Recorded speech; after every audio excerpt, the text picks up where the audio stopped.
로레타 메스터, 예, 지금 클리블랜드 연방준비제도 이사회의 총재를 맡고 있는 이 메스터 총재가 오늘 한 강연회에서 그런 이야기를 했다고 합니다. 연방 기준금리가 내년 초까지 4%를 넘어가게 될 거다.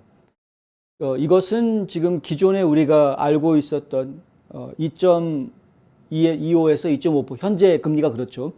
그게 이제 한 뭐 3.5% 정도까지 올라갈 거다라고 예상들을 하긴 했으나 그것보다 훨씬 더 올라갈 거다라고 이야기하고 있는 것이어서 지금 현재 시장이 예상하고 있는 것보다 더 많이 금리가 올라갈 것을 예고하는 것이어서 좀 더 이제 주목을 좀 해야 되겠다. 얼마 전에 파월 의장이 그런 얘기를 했었죠. 0.75% 또 한 번 요번 주 9월 달에 FOMC 회의가 또 한 번 있는데 그때 0.75% 더 올릴 것으로 지금 이렇게 암시하는 그런 이야기들이 나왔었는데 그것에 쐐기를 박는 한 번 더 쐐기를 박는 그런 이야기가 지금 나온 것이다.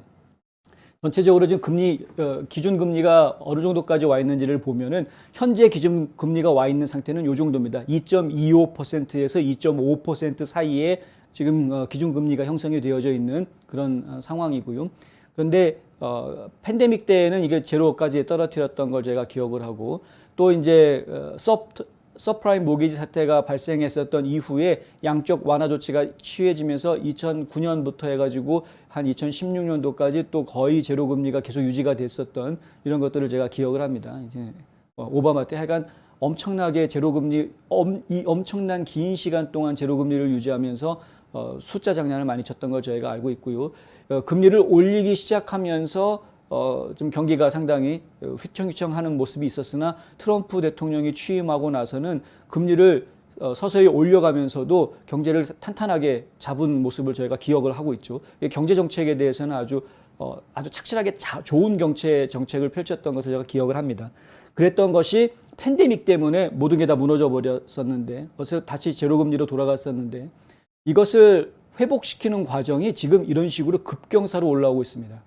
지금 트럼프 때 했던 식으로 이렇게 계단형으로 올라가는 이런 완만하게 올라가면서 하면 그러면은 경제가 받는 충격을 좀 줄여주면서 이 시장 경제가 금리가 올라가는 것에 적응할 수 있는 충분한 시간들을 가지면서 움직일 수 있었을 텐데 지금 바이든 행정부에 와가지고 지금 연준이 하고 있는 거는 아주 절벽같이 지금 올리고 있는 모습을 지금 보고 있죠. 그런데 이 절벽과 같은 경사도를 한 번 더 하겠다는 겁니다. 9월 달에. 그렇게 되면은 0.75%를 올리게 되면 훌쩍 3%대를 넘어서게 됩니다. 9월 달에 3%를 넘어서게 된다. 이것이 과연 이제 앞으로 어떤 것들을 의미하게 될 것인지 보아야 하겠는데 연준 입장에서는 내년 초까지 금리를 4% 이상으로 끌어올릴 것이고 그 뒤에 그것을 유지할 것이다라고 이야기를 합니다.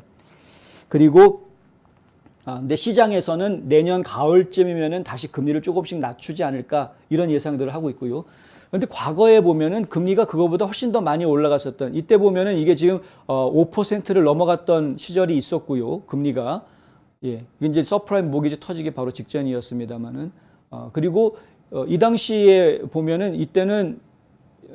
이때도 이제 리세션이 와가지고 갑자기 금리를 떨어뜨리긴 했는데 그때 2000년대만 해도 지금 이제 금리가 6.5%대까지 갔던 기록을 좀 보고 있다.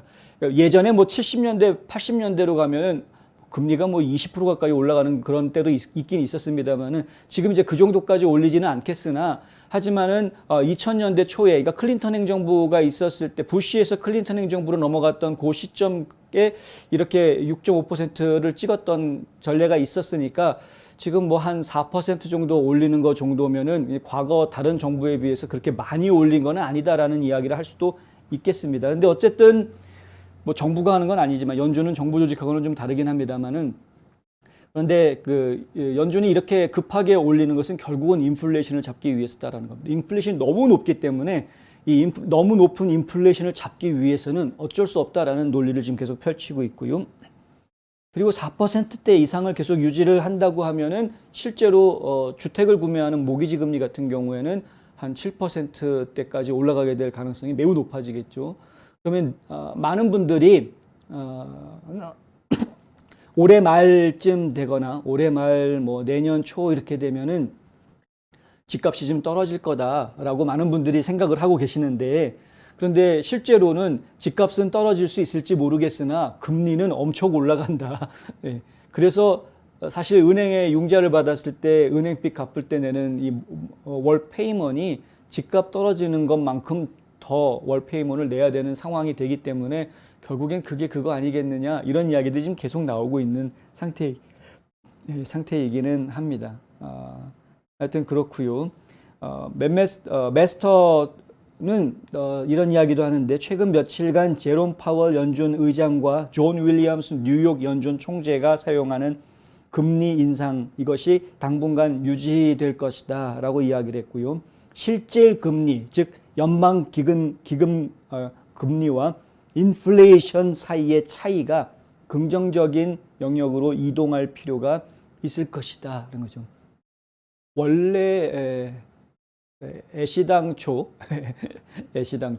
애당초의 그 연준의 목적은 인플레이션을 2%대로 내리는 것입니다. 그게 쉽지 않을 것 같으니까 한 3%까지만이라도 내려야 한다라는 게 지금 이제 연준에서 목표로 잡고 있는 부분들이고요. 그러면 현재 인플레이션이 8%가 넘어가고 있으니까 10%까지 갔다가 지금 한 뭐 8, 9%로 떨어져 있는 상황이죠. 사실 떨어진 게 아닌데.